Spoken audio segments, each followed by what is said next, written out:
Welcome back to your sanctuary after sundown, the subconscious classroom, where memory lingers longer than words and silence speaks louder than blueprints.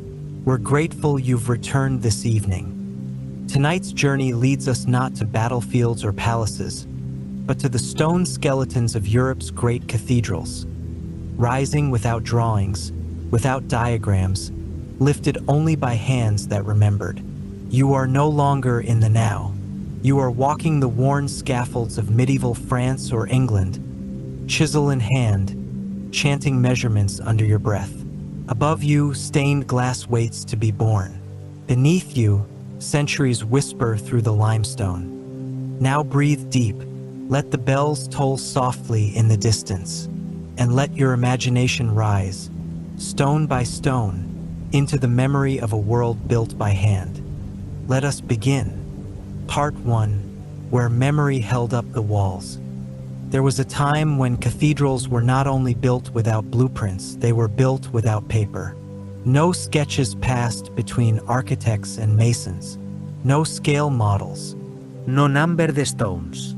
The idea of plans existed only in the mind, or in the humming memory of a monk who'd never held a quill. And yet, the results were nothing short of miraculous. Europe's Gothic cathedrals, those immense, sky-piercing monuments of stone, glass, and prayer, were born of memory. Memory, ritual, and an almost superhuman commitment to perfection. For most of the Middle Ages, this meant that everything from the flying buttresses to the carved saints above the doorways were tracked not with ink, but with songs, rhymes, walked paths, muscle memory, hand gestures, chanted lists. Oral tradition didn't just preserve religion, it built the very buildings in which religion echoed. This was an era when stonecutters spoke in codes, when monks memorized measurements in verses, when a misstep in memory might mean a tower collapsed. And yet they persevered, they thrived. They built entire cities of stone without once saying the word draft. Let's begin in the 12th century, when the Gothic style first began to rise from the mud.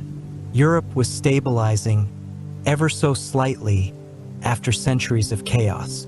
In France, in England, in parts of the Holy Roman Empire, new towns began to swell with people. And wherever people swelled, churches followed. But not just any churches.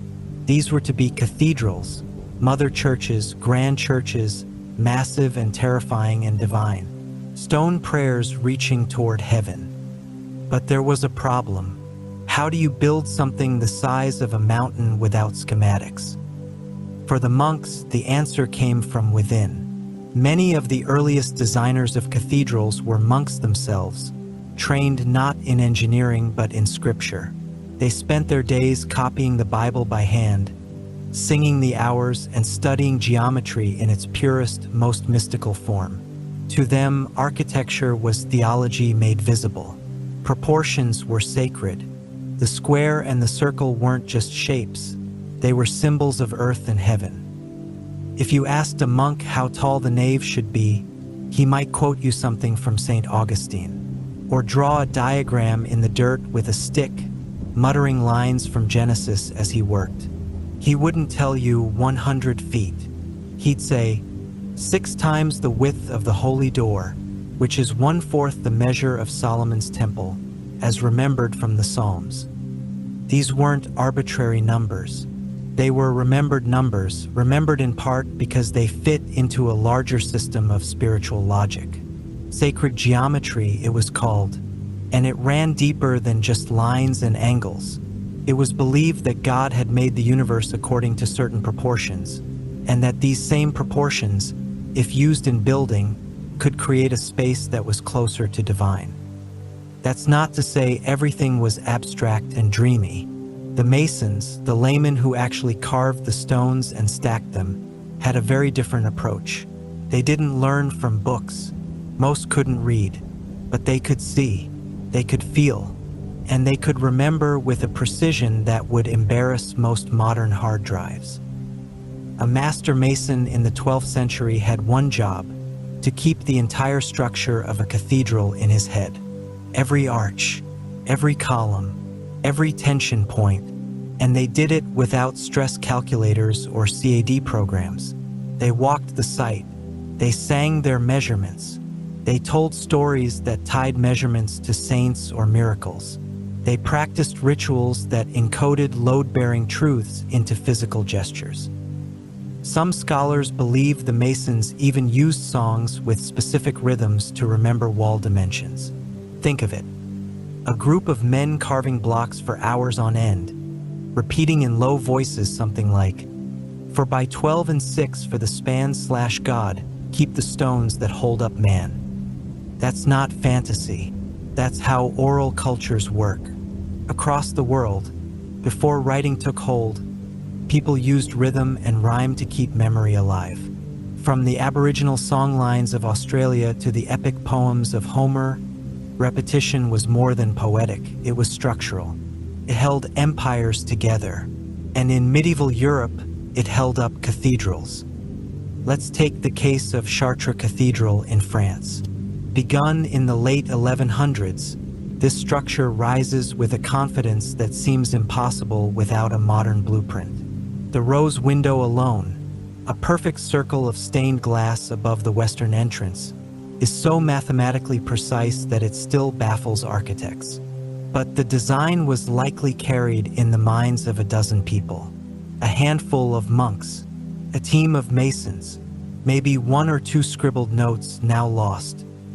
Even when diagrams did exist, they were precious and rare.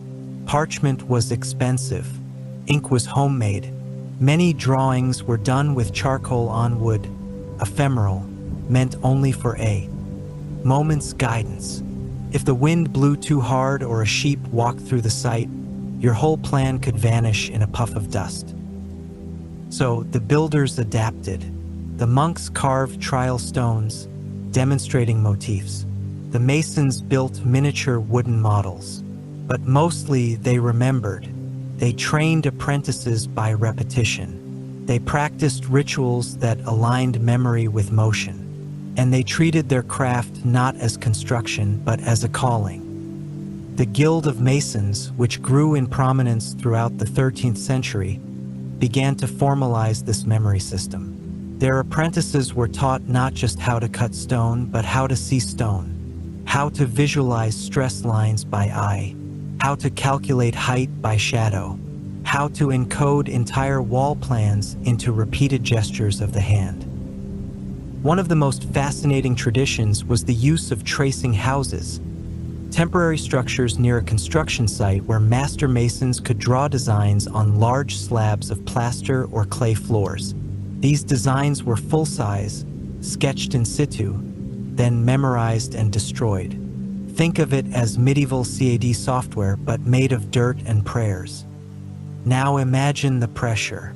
Imagine carving a gargoyle 50 feet above the ground that must perfectly match the one on the opposite side, with no drawing, no photograph, and no margin for error. You're working with tools no better than a chisel and a plumb bob. You're balancing on wooden scaffolding built by guess and trust. And if you forget the angle of that arch, the wall might crack, or worse, collapse. That happened more than once. At Beauvais in northern France, the builders tried to outdo every cathedral before them. Taller. Holier, closer to heaven, but they pushed the limits too far.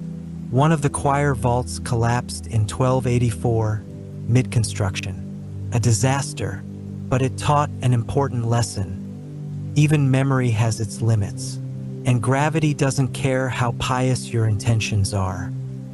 Still, they pressed on, because building cathedrals wasn't just an act of architecture. It was an act of worship. For many of these builders, every stone laid was a prayer, every measurement a hymn. When you carved a capital for a column, you weren't just shaping leaves, you were invoking paradise. This mindset infused everything. A monk walking through a construction site might pause and whisper the Psalms. A mason sharpening his chisel might recite the creed under his breath. A foreman might tap 3 times on a stone before lifting it, not for luck, but because the Trinity was the foundation of all things. We tend to think of medieval life as grim, but for these men, there was joy too. The joy of a perfect joint between stones, the pleasure of carving a hidden joke, a man picking his nose, an animal dancing, high in the vault where no one would ever see it, except maybe God. The delight in knowing that your work would last for centuries, that it would outlive you, that it mattered. And here's the strange part. It worked. These buildings still stand. They have outlasted plagues, fires, revolutions, and wars. Some have been struck by lightning. Others were nearly bombed out of existence. But the memory of their builders still hums in every stone. If you walk into a cathedral today, into York Minster or Cologne or Notre Dame, and press your hand against the wall, you are touching memory. Living memory, not because someone wrote it down, but because someone sang it, spoke it, carved it, and carried it in their body. A legacy built without blueprints, a miracle in stone. And the truly strange part? We've barely scratched the surface. Part 2. The rituals that replaced all blueprints. In the age before architectural blueprints and engineering manuals, ritual replaced paperwork. Where we might draw diagrams and rely on printed measurements, medieval builders trusted steps, songs, and gestures, repeated until knowledge lived in the body more than the brain. A cathedral wasn't just built, it was remembered into existence. Every morning began the same way. The master mason arrived before the sun. He knelt, touched the ground, and murmured a short prayer, not just for safety, but for focus. Around him, the apprentices gathered in silence, not because someone told them to, but because it was what you did. There was a choreography to the day, a rhythm older than anyone on site. Before any stone was lifted, the site itself had to be awakened. Some masons would walk the perimeter, muttering old measurements under their breath. 20 paces to the western post, 10 from the nave wall. Others would run their hands along yesterday's stones, checking for shifts or cracks, feeling with fingers what could not be seen with eyes alone. Then came the tools, but these weren't simply pulled from a box. They were honored. Each chisel was checked, sharpened, and passed from hand to hand in a practiced ritual. Not because the chisel might break, but because the act of passing it reminded you who had used it before. The tool itself became a vessel of memory. This cut the cornerstone of the south transept. Someone might whisper, that kind of history mattered. The rituals didn't stop there. They followed every motion. Before lifting a heavy stone, a mason might tap it 3 times, not to check its density, but because 3 was the number of the Trinity. Before laying a keystone in an arch, the builders might pause for a moment of silence, not out of superstition, but because they knew what was at stake. One slip and the whole thing might fall. Some rituals were more elaborate. It's recorded that certain guilds used symbolic footsteps, a series of precise paces, often done in silence, to measure out the skeleton of the next day's work. The lead mason would walk the length of the wall to be raised, counting steps, then mark them with chalk or bits of straw. No ruler, no rope. Just the memory of stride and shadow. It wasn't perfect, of course, but it was consistent, and consistency was everything. Songs helped too. Chant wasn't just for church services. It crept into the rhythm of labor. Short, rhyming phrases carried weight ratios, stone shapes, load-bearing angles. One mason's notebook, rarely written down until centuries later, includes a rhyme that translates loosely to 2 for bass and 4. Sounds quaint, but these rhymes worked. They compressed generations of structural wisdom into lines short enough to remember, long enough to matter. A young apprentice might not yet know what strike when noon is overhead meant, but he'd learn in time, and by then, he'd already be humming it without thinking. Even mistakes had their rituals. When a column cracked or a block was cut too short, it wasn't discarded immediately. It was held, inspected, and judged by a kind of informal council, master mason, journeyman, monk. If it couldn't be reused, it might be placed near the construction altar, its failure a quiet lesson for all to see. Not shame, just memory in stone. Monasteries played their part too. While the masons moved by daylight, the monks watched the sun and stars, keeping time by the tolling of bells. Each bell wasn't just a call to prayer. It was a reminder. Time passed. Mortality ticked. You had only so many hours to raise a wall before the shadows changed and the angle of the sun fooled your eye. Inside the scriptorium, the monks transcribed not just scripture, but measurements. Rare, fragile records, sometimes nothing more than footnotes in a margin, recorded the height of a nave, the span of a transept, the number of paces from altar to choir. But these weren't blueprints in the modern sense. They were devotional records. They preserved the idea of the building, not the specifics. You couldn't hand them to a stonemason and expect him to build from it. Which is why monks and masons worked closely, sometimes uneasily, sometimes as a single mind. The monks knew the theological symbolism. The masons knew what gravity would tolerate. The monks said, "Build the vault like a heavenly dome." The masons responded, "Only if we thicken the pillars." Out of that tension came art. Out of ritual came rhythm. And from rhythm, structure. Even lunch was ritualized. Workers didn't simply drop everything and eat. They finished a section first. They capped a course of stone. They prayed. Then they sat in rows, masters at the head, apprentices at the sides, and ate in silence or in low conversation. Meals often included readings, scripture, yes, but sometimes also instructions passed orally from other cathedrals. In Reims, they used double-bonded mortar. In Lincoln, the windows are trimmed with 3 layers of lead. Knowledge passed like salt across a table. And through it all, sunlight, wind, dust, decades, the structure grew. Slowly, patiently, wall by wall, arch by arch, buttress by buttress. In a single generation, maybe the choir would be finished. Maybe. This patience was also ritual. Today, we treat buildings like products. Get it done, move on. But to build a cathedral was to enter a kind of sacred time, different from the ticking hours of the town around it. You knew you would never see the end. Your children might not either, but your stone would be there. Your mark, chiseled in the dark side of a capital, where no one would ever look. That was enough. Even site layout followed tradition. Cathedrals typically faced east, toward Jerusalem, toward sunrise, toward resurrection. That meant every building began with astronomical observation. The monks tracked solstices. The masons marked shadows.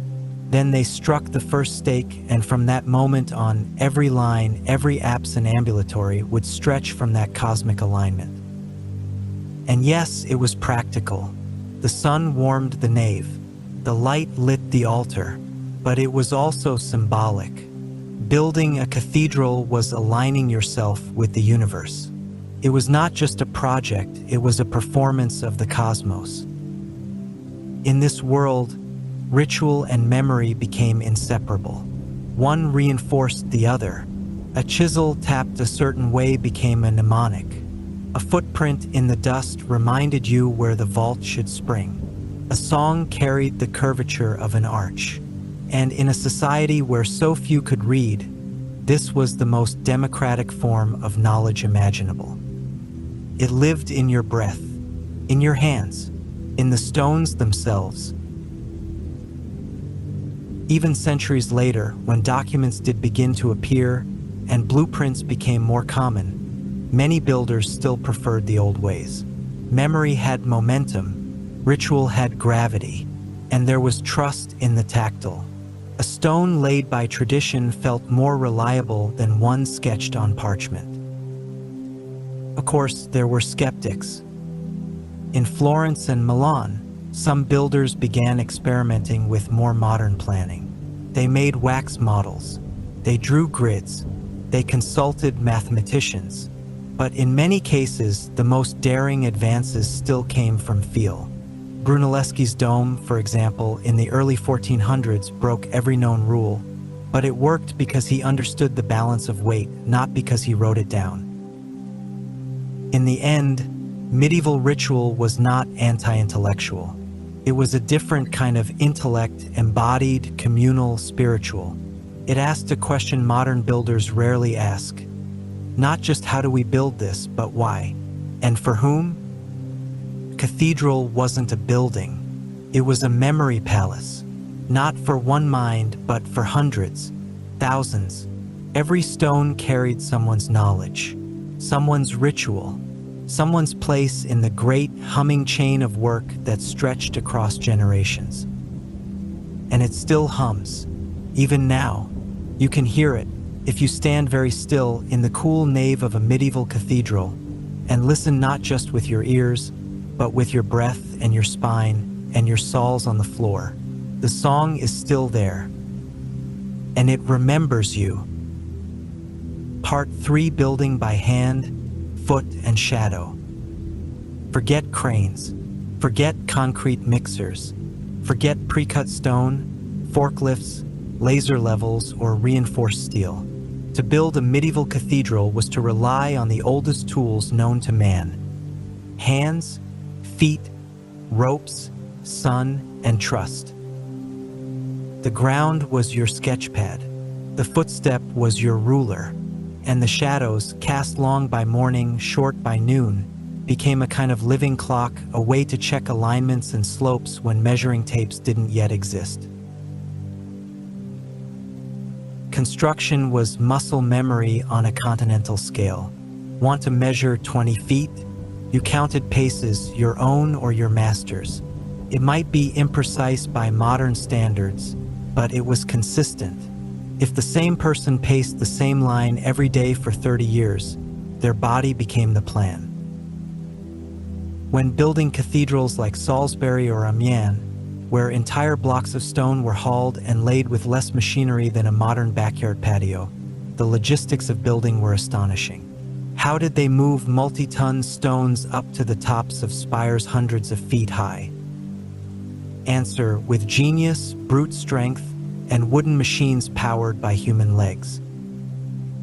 Enter the treadmill crane, one of the medieval world's most remarkable machines. Picture a massive wooden wheel, like a hamster wheel for humans, set high atop the scaffolding. Inside it, two men would walk in place, their weight spinning the wheel, pulling ropes that hoisted stones from the ground below. It was slow, it was dangerous, and it worked. Those same wheels were used well into the 18th century because no one had figured out anything better for vertical lifting without steam.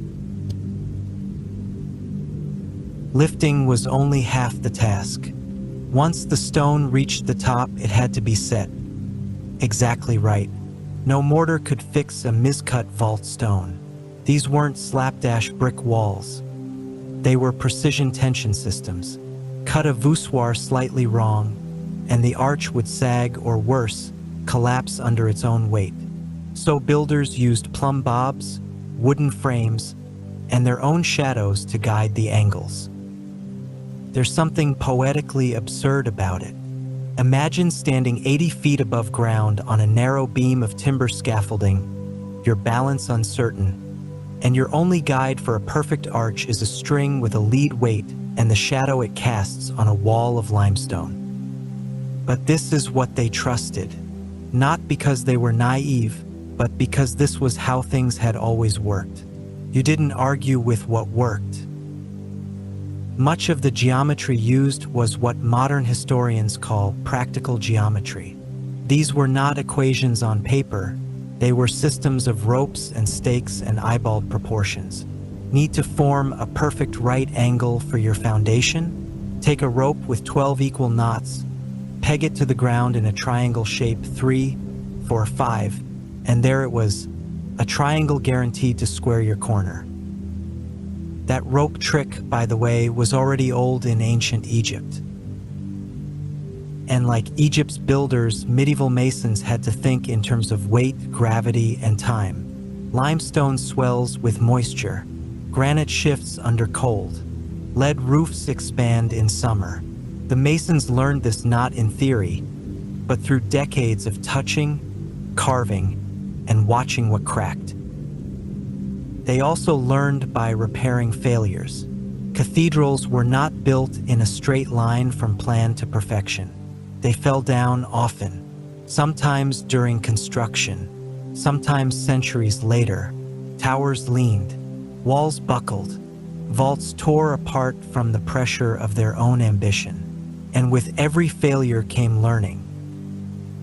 In the French Cathedral of Beauvais, for example, the builders attempted to construct the tallest Gothic vault in Europe. They succeeded for a while. Then in 1284, part of the structure came crashing down. It wasn't heresy, it was hubris. They had overreached the limits of what their knowledge, still rooted in memory and guesswork, could predict. But even this failure was preserved. The ruins stood as warnings. Builders who came later would walk those broken halls, run fingers along split stones, and remember, this too was a kind of blueprint made of error, not ink. In some ways, it was the mason's version of scripture. Do not build too high without enough buttresses. Do not thin the walls below if the windows above are wide. Do not forget that stone, while patient, eventually speaks. And they listened. It's important to understand that while monks and masons worked together, their realms didn't always overlap neatly. The monks might direct the spiritual symbolism of a space, the number of columns to represent the apostles, the layout of the nave to mimic a cross. But the masons made it stand. They made it breathe. They made it last. To do that, they had their own internal traditions and oral engineering language passed down through guilds. In these guilds, memory was the curriculum. A master mason was not simply someone who had completed a cathedral. He was someone who could walk through a forest and see beams in the trees, who could look at a slope of limestone and know how it would behave in winter, who could take one look at a half-finished wall and sense whether it would lean in a year. He had no diploma, he had no ledger, but he had the building in his bones. Sometimes those bones got broken. Masonry was dangerous. No matter how much reverence surrounded the work, people fell. Beams snapped, ropes slipped, dust clogged lungs. And yet they continued, not because they were forced, but because this was a vocation, a legacy. When your hands helped shape a cathedral, you didn't just earn wages. You earned eternity. Every stone lifted was one more reminder that the divine was not only to be prayed to, but to be built toward. The upward thrust of a spire, the impossibly high vault, the sound of your own footstep echoing back from stone you helped place. All of it whispered the same thing. You mattered. You weren't invisible. You were part of something that would stand longer than your name. That mattered deeply in a time when most people left little trace of themselves. No portraits, no diaries, no lasting bealt. But here, on the capital of a column, in the mouth of a carved gargoyle, in the mortar between courses, you could leave a mark. Sometimes they did so literally. Hidden away in the darker corners of cathedral walls, masons left secret carvings, symbols, faces, tools. Some were signatures, others jokes, a bent monk, a grinning goat, a thumbprint pressed into the clay before it dried. Not vandalism, not ego, just presence. Centuries later, art historians would find them and marvel. But at the time, they were messages in stone, quietly saying, "I was here. I knew this arch would hold. I remembered what you forgot." The apprentices watched closely. For years, they hauled stones and fetched tools before they were ever allowed to cut. But they watched. They memorized. Not because anyone gave them a textbook, but because every gesture was the lesson. One apprentice might spend an entire summer shaping only blocks for the crypt walls. Over and over again, the same shape, the same curve, and by autumn, he would feel the difference between a good stone and a bad one before his chisel struck. This embodied learning was slow, frustrating, and utterly effective. And it was universal. From northern England to southern Italy, across the rivers of Germany and the plains of France, cathedral builders spoke a silent, shared language. They might have different dialects, different saints, different bishops, but the act of lifting a stone into heaven was something they all understood. And still today, that understanding lingers. Go to Chartres or York, walk under the vaults. You'll feel it. Not awe exactly, though awe is there, but something deeper. A hum, a sense of repetition, as if the very stones remember being touched, tapped, measured, hoisted, placed.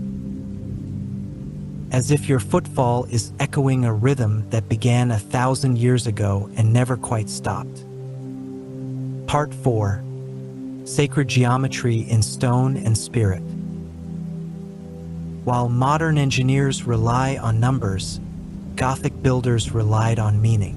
For them, geometry wasn't just a way to build something tall. It was a sacred language that mirrored the structure of the cosmos. Cathedrals weren't meant to be shelters. They were messages in stone, folded with symbols, numbers, and divine proportions.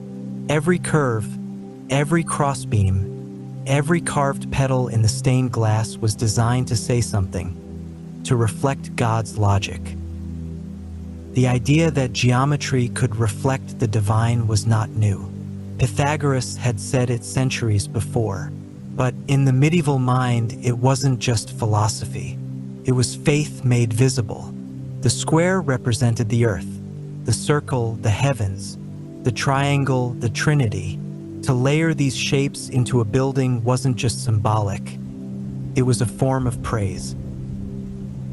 And so, monks trained in geometry as an act of devotion. They studied ratios the way others studied scripture. They knew, for example, that the golden ratio, roughly 1.618 to 1, occurred in natural forms, from the spiral of a shell to the petals of a rose, and believed the same ratio should govern the architecture of God's house. If nature followed divine math, so should churches. Cathedrals followed these proportions obsessively. A nave might be 3 times the height of its width. A tower's base could reflect the square root of 2. Sometimes these proportions came from Roman texts, like those of Vitruvius, whose architectural treatises were rediscovered and revered. But often, they were passed from one master mason to another, encoded in gesture and tradition. Not read, remembered. Take the rose window, one of the hallmarks of Gothic design. At first glance, it's just stained glass in a circle. But look closer, it's geometry turned into theology. Every spoke aligns with a scripture verse. Every petal reflects the symmetry of paradise. And behind it all is math, hidden, precise, unspoken. A window that lets in not just light, but meaning. The builders didn't separate beauty from structure. A vault wasn't beautiful despite its engineering, it was beautiful because of it. The pointed arch, which defined Gothic architecture, wasn't just stylish. It redistributed weight. It let ceilings soar without collapsing. It created the skeleton that allowed walls to disappear into stained glass. That was the miracle. With the arch and the flying buttress, cathedrals became light. Not metaphorically, physically.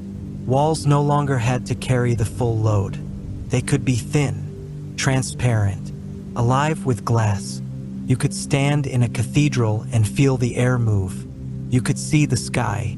It was a different experience of space, one that said, "This place is not bound by earth." But that lightness came with risk. The very thing that made Gothic buildings divine also made them fragile. Without blueprints, without stress tests, without scaffolding codes, builders had to rely on instinct. The wrong tension in an arch, the wrong angle of a buttress, and everything could fail. And often it did. But failure didn't mean abandonment. It meant correction. Builders would pause construction for years, even decades, reworking the structure, modifying the geometry. Sometimes they left visible scars, a wall that bends strangely, a vault that doesn't quite align. These were not mistakes. They were adaptations, proof that even divine math needed human adjustment. One of the most remarkable aspects of sacred geometry was how it wasn't limited to structure. It governed decoration too. Sculptures followed rules of proportion. Capitals were carved with leaves in Fibonacci spirals. Even floor tiles followed number patterns. Some churches have labyrinths etched into their floors, with 11 concentric circles and a single winding path to the center. Not for walking necessarily, but for contemplation. A walkable mandala, a metaphor for the soul's journey. Inside the cathedral, you were stepping into a machine made for transformation. Light entered colored glass and emerged in blues and reds never seen in nature. Stone rose in waves and ribs, folding above you like the canopy of heaven. Every proportion whispered something to your bones. And even if you didn't understand it intellectually, your body felt it. That was the goal. This emotional geometry extended even into sound. Gothic architects were obsessed with acoustics. They knew that certain vault shapes carried chant better, that certain chamber sizes produced natural reverb. The monks who sang the daily office needed their voices to soar, and so the stone was shaped to sing with them. In effect, the building became a partner in prayer, a silent choir. Some cathedrals were designed to echo in perfect fifths, not by accident, not by theory, but by iteration. Builders listened, changed angles, shifted curves, until the harmony clicked. Then they remembered that shape not by notation, but by returning to it, repeating it, teaching it. Everything came back to memory. The masons had their rituals. The monks had their songs. But sacred geometry gave them a shared language, an invisible grid beneath their feet that connected them across disciplines, generations, and even countries. This was no accident. Builders traveled. A mason who worked on Canterbury might later appear in Cologne. A monk from Cluny might teach in Chartres. And everywhere they went, they brought proportions, shared methods, a mental Rolodex of vault heights, tower ratios, and window circles. The result? Cathedrals separated by hundreds of miles, and often hundreds of years, felt strangely unified. That unity came not from central planning, but from shared memory, shared faith, shared proportion. And so, long before the Renaissance, long before printed books and architectural schools, the medieval world was already humming with mathematical beauty. Not calculated, embodied. You could run your hand along a pillar and feel a ratio. You could look down a nave and see an equation. And yet, this wasn't cold or scientific. It was deeply human. These proportions weren't meant to impress. They were meant to uplift. The cathedral was built not to showcase the brilliance of its architect, but to help the soul remember its place in the cosmos. Beneath the ribs of the vault, among the spiral of glass and song, you were no longer just a peasant, or a monk or a mason. You were part of something larger. And if the proportions were right, if the arch held and the light filtered just so, you could feel it. That sense that you were, for a moment, touching something eternal. And it had been built, not drawn. Part 5: Time, Labor, and the Life Between Stones. No cathedral was built in a single lifetime. That was the quiet truth every builder accepted with their first hammer swing. You would spend your entire working life shaping one wall, maybe a vault if you were lucky, and still die before the choir was finished. And that wasn't failure, that was faith. Cathedrals took generations, decades at minimum, often centuries. Sometimes, like the great cathedral in Cologne, more than 600 years. Construction stopped for war, for famine, for plague. Work resumed with new hands, long after the first had turned to dust. And yet the vision endured, passed from master to apprentice, from memory to motion. This meant that time itself was different on a cathedral site. The masons didn't think in weeks or years. They thought in stone courses, in seasons, in lives. A master might say, "The bell tower will be yours, but your son will finish the lantern." And no one questioned that. It was understood. Cathedrals were cathedrals because they outlasted their makers. For the average mason, the day began at first light, 6 days a week. Before tools were even lifted, there was the morning inspection. Scaffolding checked, ropes tested, yesterday's mortar tapped with a knuckle. Dust told stories. A crack in the surface might hint at a deeper flaw. A puddle meant water had found its way where it shouldn't. Every detail was a warning or a blessing. Then came the labor. Stone wasn't just stacked. It was coaxed, shaped, wooed. There's a kind of intimacy to carving a capital. You spend hours, days on a single block. Your chisel moves with the grain. You learn when the stone is soft, when it resists, when it's about to flake. And while your body works, your mind turns, reciting measurements, remembering the angle of that arch in Chartres, comparing this block to the one you saw split in York. These were not anonymous workers, despite what history books sometimes imply. They had jokes, rivalries, pride. You can still find it carved into the buildings themselves. Marks etched into each stone, a sort of signature, not for fame but for pay. You were often paid by how many usable stones you shaped, so each mason left a distinct mark. A cross, a star, a zigzag. Some left drawings, some left insults. One carving in a medieval cathedral shows a tiny man mooning from behind a cornice. Another, a pair of bare feet walking upside down along a column. Hidden away, yes, but also declarations. I was here. I shaped this. I remembered how. Meals were eaten quickly, often in the shadow of the work. Bread, onion, a little salted meat if you were lucky. Monks dined separately in silence, heads bowed. Masons talked about the weather, about the thickness of the walls, about the cracked vault down in Rouen. Every story was instruction. Every joke carried a warning. Don't do what they did in Beauvais. Their tower still leans. Rain was a curse. Water made scaffolding slick. Ruined mortar turned the earth to soup. Some sites shut down during storms. Others didn't. There are records of builders working in sleet, hauling limestone while their fingers went numb. Accidents were common. Falls, crushed hands, dust-choked lungs. There were no harnesses, no helmets, just faith and memory and rhythm. Death was a fact, not just on site but in the world around it. This was an age of plague, of famine, of sudden war. A mason might lay the first stone of a transept, then disappear. No announcement, no obituary, just gone. Another would take his place. The wall would continue. His memory, if preserved at all, would be the mark on his last stone. And yet there was joy, even laughter. Building a cathedral was a solemn act, but not a joyless one.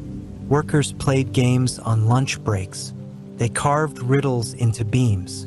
They left flirtatious messages to other crews.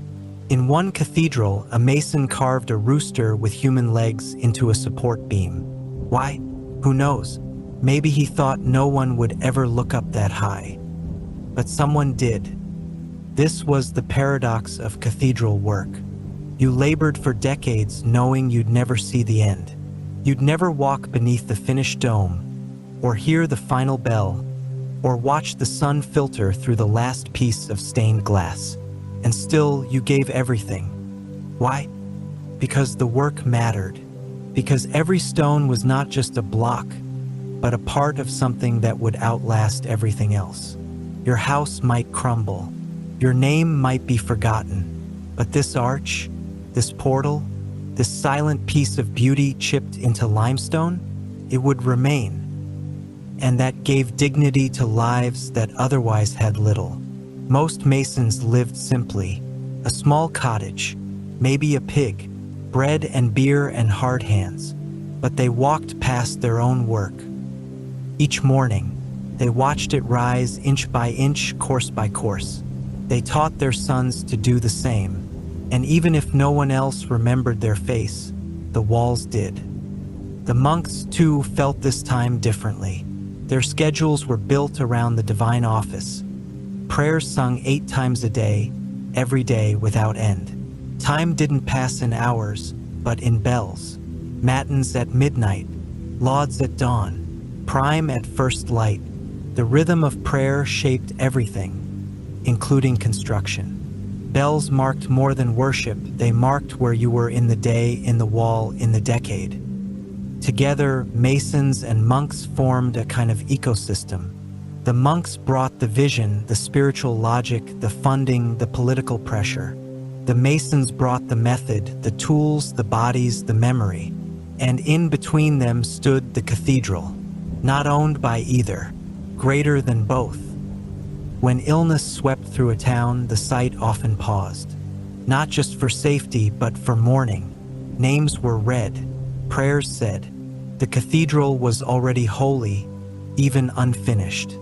Builders sometimes buried small relics, bones, medals, notes inside walls, not as superstition, but as continuity, memory inside memory. Sometimes that memory got confused. In the 1300s, a dispute in one English town erupted over whether the new nave was 1 foot too long, or whether the original measurements had been misremembered. There were no blueprints to prove either side, just footprints in dust, a rope no one had used in 10 years. The matter was settled not by evidence, but by consensus and a little prayer. That was how memory worked, not perfect, but powerful, flexible, bent, but did not break.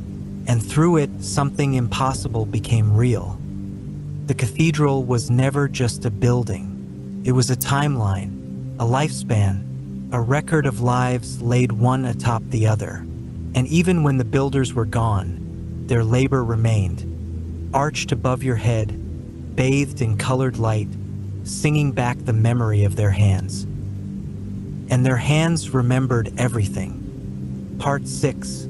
Hidden symbols, humor, and human touch. Cathedrals weren't just built to lift the soul.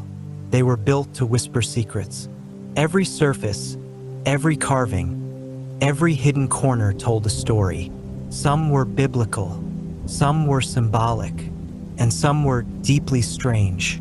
Because behind the soaring vaults and sacred geometry lived human hands.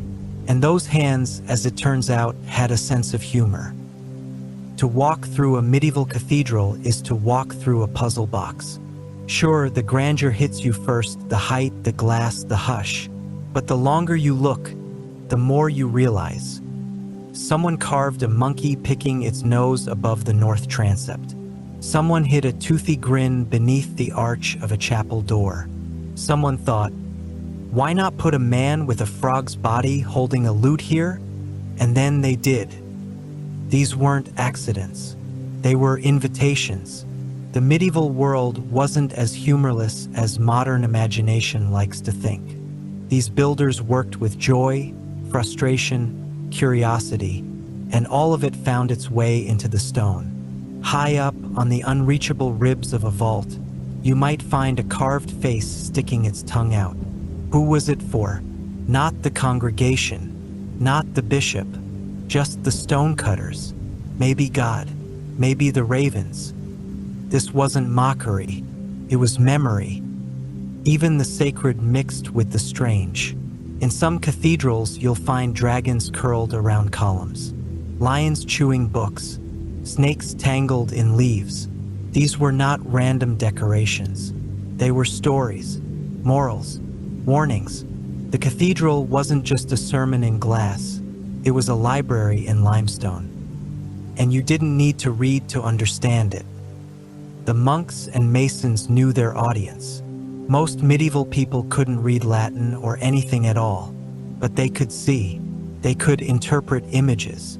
They understood that a figure with a scale meant judgment, that a lamb holding a banner meant resurrection, that a woman with a serpent at her feet was probably Eve or possibly the Virgin Mary, depending on how the serpent was drawn. This visual literacy was essential.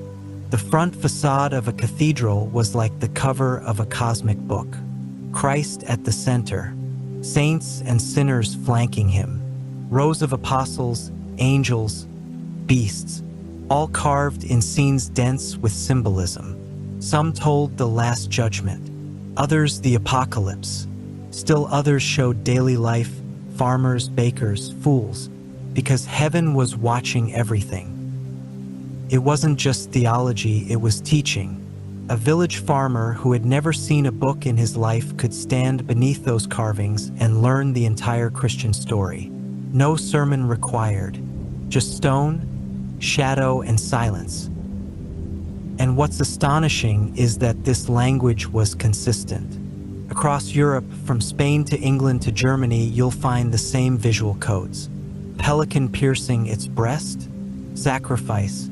A man with a fish, Jonah. A hand reaching from a cloud, God. How did they remember all this? How did so many carvers, most of them illiterate, know exactly what symbols to include? The answer, again, is memory, but not just rote memory, pattern memory, image memory. Builders learned through doing. Apprentices studied masterworks. They copied them. They repeated motifs until they were muscle deep. And the designs passed not through drawings, but through stories, gestures, examples. It wasn't just a carving, it was a ritual act, a transmission. And there was a hierarchy to it. The most sacred carvings, the face of Christ, the central tympanum, were done by the most trusted hands. But even the novices had a place, a young. Mason might be asked to carve a corner leaf, a grotesque, a bit of foliage near the eaves, a test of skill, a signature if he was lucky. Sometimes he got playful. Many grotesques, the strange figures often misnamed as gargoyles, are full of humor and absurdity. They stick out tongues, pull faces, bare behinds, and juggle imaginary objects. One wears a crown of snails. Another chews his own foot. These were the Easter eggs of the Gothic world. And while they might seem silly now, they served purposes: to delight, to mock, to ward off evil. Cathedral didn't just uplift, it protected. The grotesques acted as guardians, not because they were sacred, but because they were watching. The monks, too, added their own touches. In the marginalia of illuminated manuscripts, those books copied by hand in the scriptoriums, you find the same oddities. Rabbits jousting, bishops riding snails, cats playing instruments. This was the mindset of the time. Not a contradiction, but a harmony. Holiness and humor. The divine and the ridiculous side by side. Even light was used with intention. Builders knew how to position stained glass so that morning light would fall upon a particular carving on a feast day, how shadows would move across the floor like a slow procession. Some churches even used specific windows to mark solstices and equinoxes, turning sacred time into colored fire. And again, no paper plan, No blueprint. just memory, observations passed down. When the sun touches the lion's paw, Lent has begun. When the red circle reaches the choir, the harvest comes. These were not metaphors. They were calendars, clocks made of color and glass, time told through architecture. And yet, despite this reverence, the human element always lingered. Cathedrals have mistakes, columns slightly off-center, Mismatched capitals. asymmetrical windows, one staircase that leads nowhere, not because of incompetence, but because the builders were human. They adjusted, improvised, and sometimes they left the flaw on purpose. There's a tradition, unconfirmed but widespread, that some masons would intentionally insert a mistake into their work, not as laziness but as humility, a way of saying, only God is perfect. Whether true or not, the sentiment speaks volumes. These builders knew their place, not as artists seeking fame, not as engineers seeking records, but as servants of a story larger than themselves. Their job wasn't to shine, it was to remember how to serve the structure. And in that service, they left behind something greater than themselves. Look closely at the walls of any great cathedral, and you'll find fingerprints. Not literal, though sometimes, yes, literal, but metaphorical ones. A slight change in the angle of a chisel, a deeper gouge, a line that curves just so. That's someone's decision, someone's moment of thought, and it lives on. 1,000 years later, we still see it. We still walk through it. We still listen.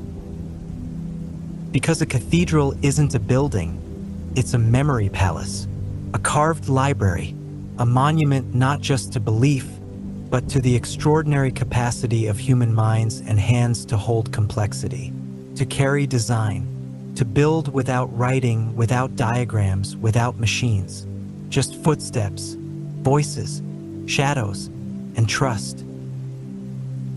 And somewhere, high above the altar, hidden behind a curling vine or the tooth of a gargoyle, there might still be a smirk, a wink, a joke from a mason who wanted you to know, yes, we built this for God, but we were here too. Part 7, Legacy Carved into Silence and Stone. 1,000 years have passed. The scaffolds are gone. The chisels lie buried. The monks' chants have faded into dust. And yet the cathedrals still stand, shouldering centuries, holding the weight of forgotten prayers, glowing with stained glass suns no one alive today ever installed. They outlived kingdoms, outlasted plagues. They have been bombed, burned, restored, looted, and repaired. But they remain not just as tourist destinations, but as echoes. Structures still breathing with the memory of those who built them, those who remembered them into being. And perhaps the most remarkable thing is this: no one alive during their construction ever saw them finished. That's worth repeating. Every person who carved a pinnacle, who lifted a block, who set a column, none of them walked into the finished space. They worked with faith in the future. They carved for eyes that wouldn't open for centuries. And in doing so, they created something close to eternal. These cathedrals are the slowest of slow art, not a canvas, not a symphony, but a generation-spanning composition of stone and light, where each note took decades to place, and the full melody emerged only after lifetimes. We tend to think of memory as something fragile, something that fades, but these builders proved otherwise. They turned memory into matter, ritual into rib vaults, oral tradition into arches that still rise above towns that have forgotten who built them. And in a strange way, those cathedrals remember us, too.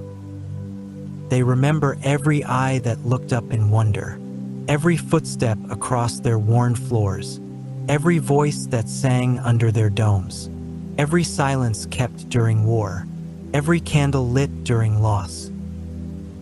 Inside a cathedral, time doesn't just pass, it accumulates, layer upon layer.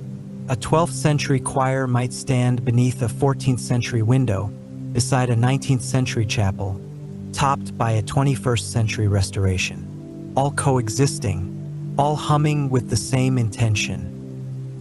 This is the miracle of these places, not just their beauty, not just their endurance, but their capacity to hold so much: memory, labor, joy, suffering, belief, architecture, astronomy, mathematics, humility, humor, light, shadow, and breath. And it all began with nothing more than human hands and minds trained to remember. They remembered proportions, yes, but also wind patterns, shadow lengths, the feel of a good block of limestone, the weight of a lead pane, the echo of chant against a half-finished wall. They remembered where the sun would strike on Easter, where the frost would creep in winter, which tower was leaning and why. And they passed it on, not by drawing, not by writing, but by showing, by singing, by repeating, by trusting the body to know what the mind could not yet name. Even now, architects study these cathedrals and marvel. We run laser scans across flying buttresses and still don't fully understand how they hold. We re-engineer vaults with computers and discover they got it right centuries ago. Not by calculation, but by cumulative wisdom, embodied skill, memory, refined by repetition. Some call it primitive, others call it miraculous. But the truth is, it was neither. It was devotion, not just to God, but to craft, to each other, to the idea that something could be made to last, that if enough people gave enough of themselves, even without plans, even without credit, something transcendent could emerge. That lesson still matters. In a world obsessed with speed, the cathedral reminds us of the slow build, of process, of patience, of letting knowledge live not just in documents, but in people. And that memory, when shared, protected, and ritualized, can shape more than minds, can shape stone. This is why we still walk into them with awe, why our breath catches in the quiet, not because they're big, but because they're full of the ones who came before, full of meaning we don't even fully understand, full of hands we'll never meet, and somehow full of us. Because when we enter, we become part of the memory. Our footsteps join the pattern. Our shadows fall across the same floors. Our voices echo into the same corners. And somewhere, hidden in a beam or a bracket, perhaps there's a carved face still watching, still laughing, still waiting for someone to look up and notice. So let us look. Let us remember the builders who remembered everything, who carved cathedrals without blueprints, who aligned stones with stars and songs, who turned their lives into foundations, their prayers into pinnacles, their knowledge into arches that still hold. Let us remember that memory isn't just what we recall, it's what we leave behind. And if you listen closely, deep inside the stone, beneath the hum of footsteps and the hush of stained glass shadows, you can still hear them. BG.